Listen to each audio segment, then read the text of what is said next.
Olá, tudo bem? Seja bem-vindo a mais um estudo da Palavra de Deus, onde estamos estudando a nossa série Ouvindo a Voz de Deus. No nosso estudo anterior, estudamos aquilo que Deus fez para nos salvar. Hoje estudaremos como que deve ser a resposta do ser humano àquilo que Deus fez por cada um de nós. Amém? Então te convido que você feche seus olhos e vamos fazer uma oração. Eterno Deus, querido Pai, nesse estudo vamos estudar sobre como deve ser a nossa resposta, a nossa reação diante daquilo que o Senhor já fez por nós. Por favor, abre os nossos corações e também o nosso entendimento para a Tua mensagem. Em nome de Cristo Jesus oramos. Amém. Muito bem, hoje eu quero começar fazendo uma pequena introdução, que está aqui no nosso material, que disse assim: certo dia, um sacerdote cristão, ele visitou um hospital psiquiátrico. E enquanto ele visitava aí, andava aí por todos os quartos, via as pessoas doentes que estavam aí nos corredores, nos aposentos, enfim. Depois de observar todos eles, ele disse o seguinte: se a metade dessas pessoas pudesse crer naquilo que é o perdão, poderiam ser mandados de volta para sua casa. Ou seja, o que ele estava dizendo, olha, se as pessoas experimentassem o perdão realmente, a metade das pessoas que estão nos hospitais estariam agora em casa. Porque o maior problema do ser humano não é um problema físico. O maior problema do ser humano é um problema espiritual. E é sobre isso que vamos estudar. A nossa primeira pergunta diz assim: o que é a fé? Qual é a sua importância na vida do cristão?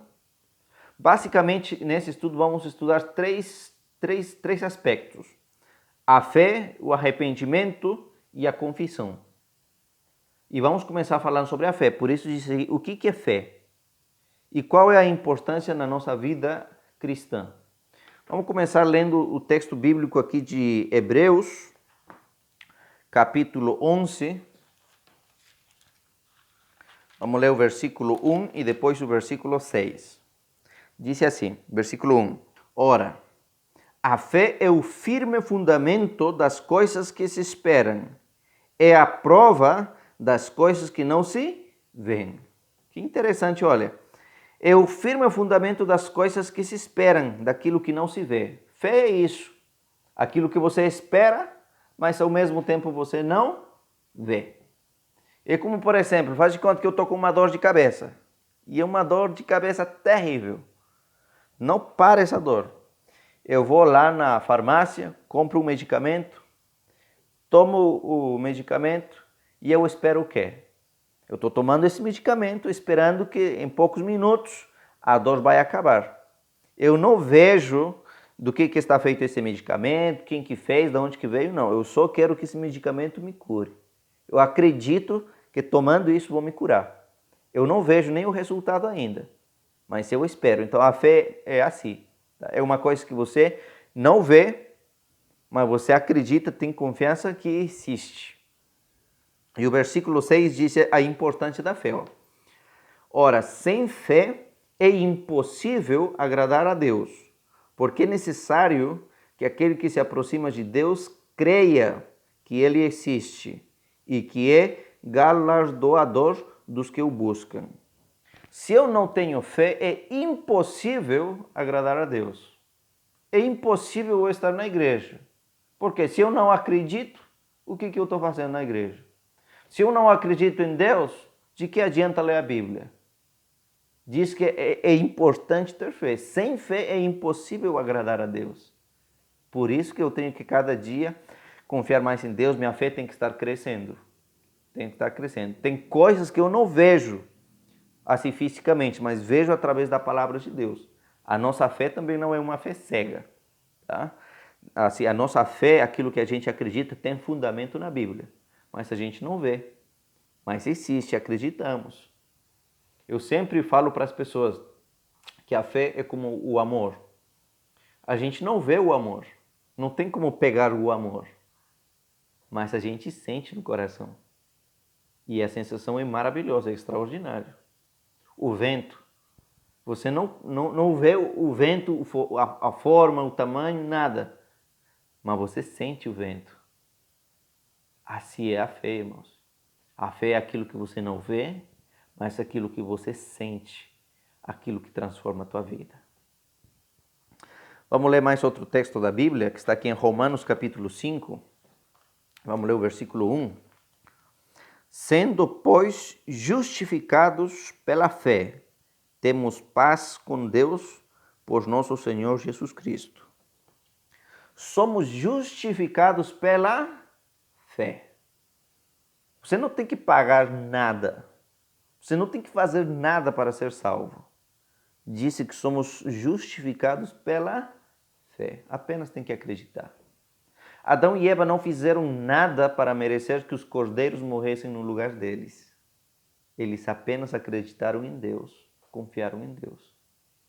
Assim é a salvação. A gente é justificado, nos tornamos justos diante dos olhos de Deus pela fé em Jesus. Apenas. Na Idade Média, as pessoas pensavam que deviam fazer alguma coisa para serem salvas. Foi na Idade Média que a igreja vendeu as indulgências. Era a maneira através da qual as pessoas podiam se justificar diante de Deus. Por exemplo, se ensinava que se a pessoa tinha feito algum pecado, tinha que pagar alguma coisa a Deus. Na verdade, não era nem a Deus, era a igreja. Só assim podia se tornar justo aos olhos de Deus. Por isso que as pessoas vendiam suas propriedades, vendiam suas casas, seus animais. Às vezes vendiam tudo que tinham, para que dessa maneira se tornem justos diante dos olhos de Deus. As pessoas, sempre ao longo da história, até hoje inclusive, as pessoas têm que fazer peregrinações, têm que jejuar tantos dias, as pessoas têm que caminhar, têm que se bater, têm que se dar chicotadas aí, para que dessa maneira Deus possa lhes ouvir e lhes perdoar, os justificar. Mas isso não está na Bíblia. A Bíblia diz aqui, olha, pela fé somos justificados e podemos estar em paz com Deus. Não adianta você caminhar 3 dias fazendo uma peregrinação. Não adianta você se dar chicotadas e chicotadas. Não é assim que Deus vai te salvar. Não é assim que Deus vai te justificar. Apenas você tem que crer, e de graça, e de fé, pela fé. Imagina que você tem um filho. E teu filho precisa de você, precisa da tua ajuda. O que você faz? Você fala para o teu filho, filho, tá bom, vou te ajudar. Mas primeiro você tem que pegar seu cinto e você tem que estar 20 chicotadas com o cinto. Ou primeiro você tem que passar 3 dias jejuando, depois eu vou te ajudar. É isso que você faria com seu filho? Com certeza que não, jamais você faria isso. Agora imagina Deus. Deus fazendo isso, Deus falando, vou te perdoar, vou fazer isso, aquilo, mas você tem que fazer isso, tem que fazer aquilo. Deus não é assim. Por isso disse, olha, apenas acredite, tenha fé, confiança, e você será justificado. Vamos agora para o livro de Tiago, capítulo 2, que aqui tem outro ensinamento maravilhoso.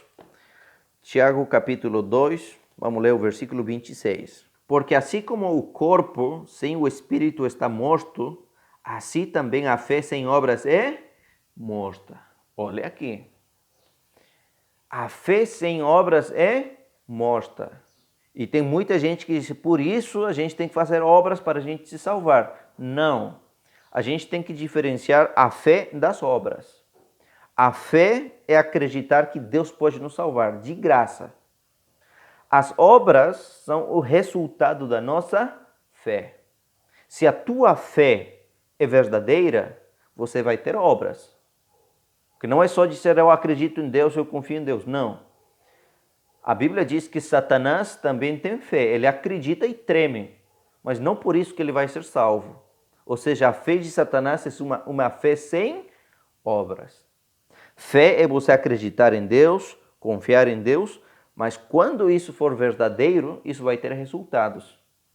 No dia a dia, na sua vida, você vai ter mudanças. Você vai ajudar as pessoas, você vai ir para a igreja, você vai guardar os mandamentos de Deus, não porque isso vai te salvar, mas porque tudo isso é resultado da tua verdadeira fé. Essa é a grande diferença. Então vamos lá para a próxima pergunta. Qual é o objetivo da fé? Qual finalmente o objetivo da fé. 1 de João capítulo 5, vamos ler o versículo 4. 1 de João capítulo 5, versículo 4. Disse assim: porque tudo o que é nascido de Deus vence o mundo. E esta é a vitória que vence o mundo, a nossa fé. Por que é importante a fé? Qual é o objetivo dela? Porque é através da fé que podemos vencer o mundo. Estamos numa batalha. E disse o apóstolo Paulo que a nossa batalha não é contra carne nem sangue.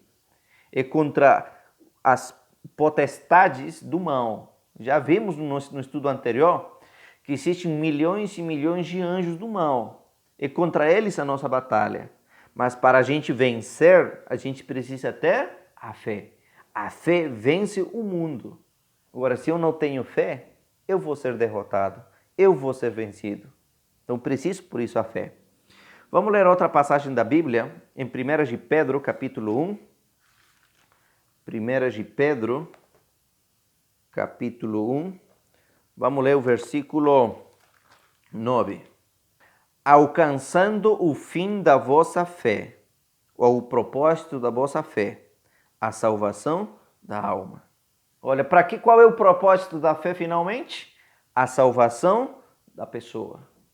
Sem fé é impossível, irmãos. A gente tem que ter fé. É importante.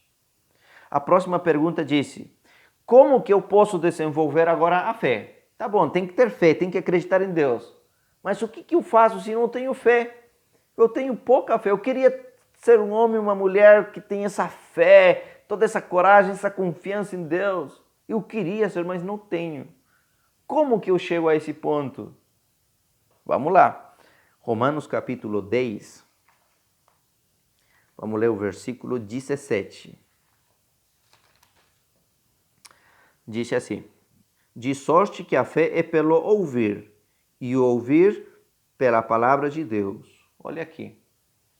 A fé vem por ouvir a palavra de Deus. Quando você ouve através dessa maneira, daquilo que você está fazendo, a sua fé vai crescendo. Por isso que a gente vai para a igreja. Por quê? Porque lá na igreja que a gente ouve a palavra de Deus. Às vezes a gente vai para a igreja desanimado, com tantos problemas, com tantas dificuldades. Chegamos lá, Deus usa alguém através da mensagem e a gente sai da igreja diferente, com a fé fortalecida. Fala, não vou desistir, vou vencer, vou conseguir. É a fé que vem pelo ouvir da palavra de Deus. Cada dia, quando você acorda e separa um tempinho para estudar a Bíblia, você está fortalecendo a sua fé. Ninguém tem desculpa de não ouvir a mensagem, a palavra de Deus. Tem muitas maneiras. Livros, revistas, DVDs. É através disso que a sua fé vai se fortalecendo cada dia mais e mais. Obviamente, quando você começa a ter esse contato com Deus, às vezes você vai sentir que sua fé é pequena. Mas quanto mais tempo você passe com Deus, mais tempo você passe ouvindo a palavra de Deus, lendo a palavra de Deus, a sua fé cada dia vai crescer mais e mais. Amém? Agora vamos para o segundo ponto, que tem a ver com o arrependimento. A primeira pergunta disse assim: o que Jesus veio fazer? Morrer? Verdade, mas por trás da morte tinha outro propósito. Vamos ler Lucas capítulo 5, Evangelho de Lucas, capítulo 5, vamos ler o versículo 32. Disse assim a palavra de Deus: eu não vim chamar os justos, mas sim os pecadores ao arrependimento. Deus não veio procurar as pessoas que são santos, embora não tenha ninguém. Mas Deus disse, olha, eu vim procurar os pecadores, os perdidos, aqueles que não têm fé, aqueles que precisam de ajuda, aqueles que precisam de mim. Deus veio procurar as pessoas que se arrependem. Por isso que é importante experimentarmos o arrependimento. Então, o que Jesus veio fazer? Morrer por nós, mas através disso nos chamar ao arrependimento. E agora a próxima pergunta diz o seguinte: o que nos leva a experimentar o arrependimento? Tá bom, eu sou um homem pecador, faço as coisas erradas. Jesus veio para me chamar ao arrependimento, tá? Mas como que isso acontece? Vamos ler Romanos capítulo 2. Romanos capítulo 2, vamos ler o versículo 4. Diz assim: Ou desprezas tu as riquezas da sua benignidade, e paciência e longanimidade, ignorando que é a benignidade de Deus que te leva ao arrependimento. Olha o que diz aqui. Não despreces as coisas que Deus te oferece, benignidade, paciência, longanimidade. E disse, não ignores que é a benignidade de Deus que te leva ao arrependimento. O que é benignidade? É sinônimo de misericórdia. Então, o que te leva a experimentar o arrependimento é a misericórdia de Deus. Então, não é uma coisa que nasce em você, é uma coisa que vem de Deus para você. Então, por misericórdia, Deus toca teu coração. E aí você se sente constrangido, você fala, agora que eu reconheço que eu estou fazendo de errado, agora que eu vou procurar a Deus. Então, é a misericórdia de Deus que te leva a experimentar o arrependimento. É Deus que faz isso em você. Vamos para a próxima pergunta que disse: o que o pecador arrependido faz? Tá? Muito bem. A misericórdia de Deus que me leva agora a me arrepender. Eu sinto isso no meu coração. Agora, o que eu devo fazer? Salmo 38. Vou ler o Salmo 38, o verso 18. Porque eu confessarei a minha iniquidade, afligir-me-ei por causa do meu pecado. Olha, eu vou confessar o meu pecado. É isso que Deus quer. E vou confessar a Deus. Tá? Eu senti que eu estou fazendo de errado na minha vida, o Espírito Santo tocou meu coração, agora o próximo passo é a resposta minha. E a minha resposta é que eu devo confessar o meu pecado para Deus, não para o pastor, não para o sacerdote, o pecado tem que ser confessado para Deus. Quem conecta a terra com o céu? A escada. Quem é a escada? Jesus. Somente a Jesus que a gente tem que confessar os nossos pecados. Mas também não podemos ficar calados. Temos que experimentar a confissão. Temos que falar, Senhor, olha, eu errei aqui, pequei nisso, me perdoa, por favor. Eu reconheço que eu fiz isso de errado, fiz errado aquilo. Confessa. Tá? Não é só sentir dor. Eu sempre coloco o seguinte exemplo. Vamos pensar que teve alguns amigos que vieram na minha casa. Tá? Eu tinha aqui na minha mesa R$2.000. Tá? Só faz de conta, viu? Porque não tem, mas faz de conta que tem uns R$2.000. Tá? E meus amigos vieram aí, brincaram um pouquinho. Mas um deles viu R$2.000 aí na mesa. Pegou os R$2.000 e levou. E depois eu fico desesperado porque eu tenho que pagar a conta da água, da luz, acabou o botijão de gás, tenho que comprar o gás. E agora o que eu faço? Desesperado, começo aí a procurar alguma ajuda. E a pessoa, meu amigo que levou os R$2.000, ele percebe tudo isso. E ele está ali no coração a angústia, né? Agora falo, não falo. E ele sente, né, a minha dor e ele começa aí se arrepender. Ele disse, não devia ter feito isso. Por que eu fiz isso? Não, ele pede perdão e disse, não, tá bom, Senhor Deus, eu fiz de errado. Tá? Ele se arrependeu. Se ficasse ali, estava tudo bem ou não? Era bom que ele se arrependesse, mas está incompleto. O certo é, depois dele agora sentir dor, se arrepender daquilo que ele fez, agora ele me ligasse e me dissesse assim, ei Max, eu peguei os R$2.000. Ele confessasse. Então Deus espera o mesmo da gente. Quando a gente faz aquilo que é errado, Deus espera que a gente também confesse os nossos pecados. Próxima pergunta. O que acontece com aquela pessoa que não quer confessar seus pecados? Não confessa. Vamos lá para Provérbios capítulo 28. Provérbios capítulo 28.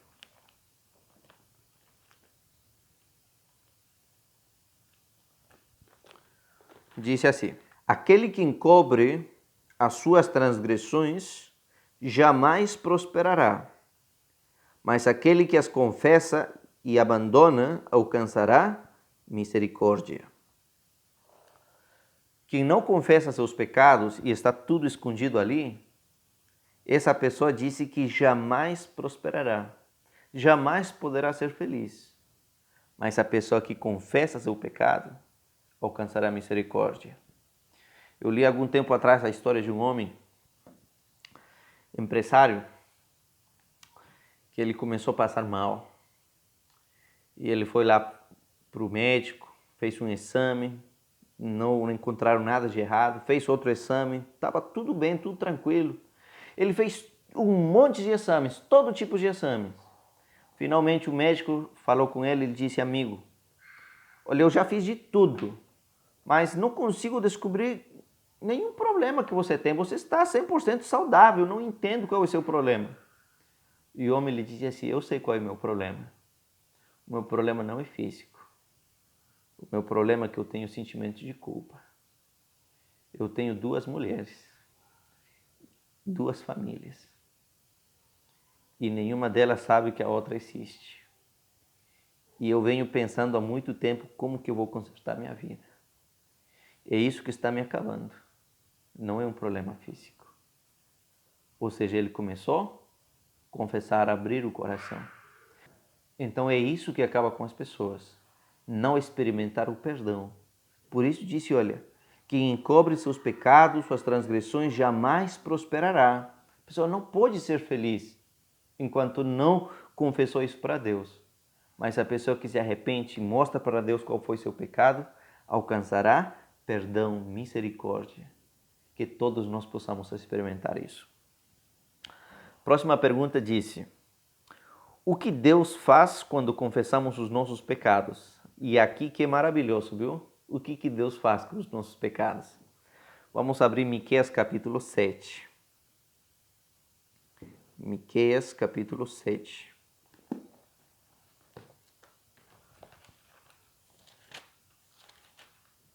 Vamos ler o versículo 18 e 19. Diz assim: quem, ó Deus, é semelhante a ti, que perdoas a iniquidade e te esqueces da rebelião do restante da tua herança?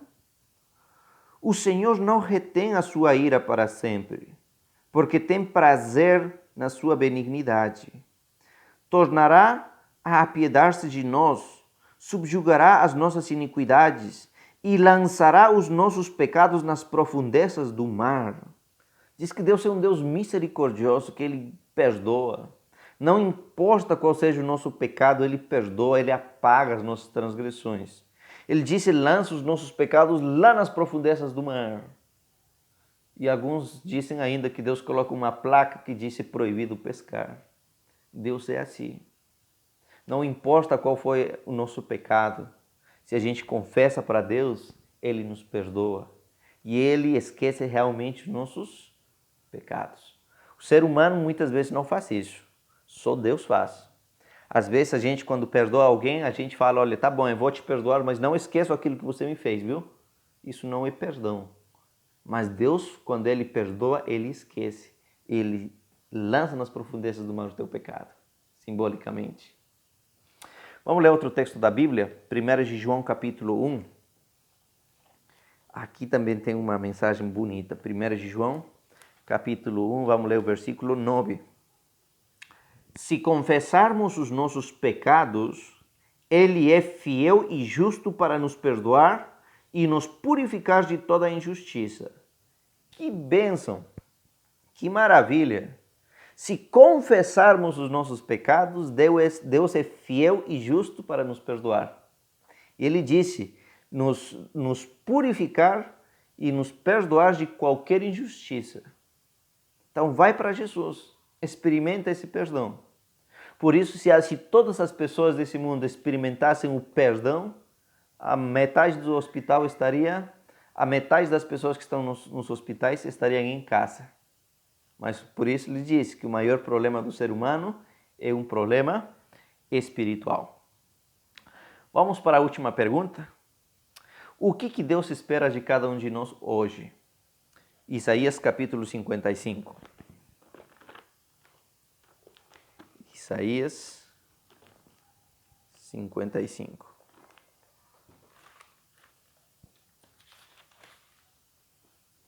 Vamos ler o versículo 7. Isaías 55, 7. Diz assim: Deixe o ímpio o seu caminho, e o homem maligno os seus pensamentos, e se converta ao Senhor, e Deus se compadecerá dele. Torne para o nosso Deus, porque Ele é grandioso em perdoar. Olha aqui. Se você está indo por um caminho que é errado, volte-se para Deus. Se você fez alguma coisa de errado, seus pensamentos estão aí só continuamente fazendo aquilo que é errado, volte-se para Deus, se converta. Deus disse que é maravilhoso, Deus é grandioso em perdoar. Você e eu podemos experimentar isso na nossa vida. O que está afligindo o seu coração? O que você fez que ainda está no seu coração e você às vezes é angustiado por isso? Conta para Deus. Experimenta o perdão que Ele pode fazer por você. Você gostaria de falar nesse dia: Senhor Deus, por favor, eu fiz de errado isso, aquilo. Eu quero experimentar o seu perdão. Eu quero que o Senhor me transforme, que mude meu coração. Você gostaria de falar isso para Deus? Tem certeza? Então que Deus possa te abençoar. Então vamos fazer uma oração, acreditando, confiando nesse Deus maravilhoso que nos ama, que nos perdoa e nos justifica. Amém? Oremos. Eterno Deus, querido Pai, muito obrigado porque o Senhor nos ama. E não importa qual tenha sido o nosso pecado, o Senhor nos perdoa, apaga os nossos pecados, lança nas profundezas do mar. Por favor, que todos nós venhamos experimentar isso na nossa vida. Que a paz, a confiança, a esperança, a fé, seja aquilo que esteja na nossa vida. Te suplico, em nome de Cristo Jesus. Amém, Senhor. Que Deus lhe abençoe. Nos encontramos no nosso próximo estudo, que o tema será Sinais da volta de Cristo Jesus. Que Deus lhe abençoe. Até mais.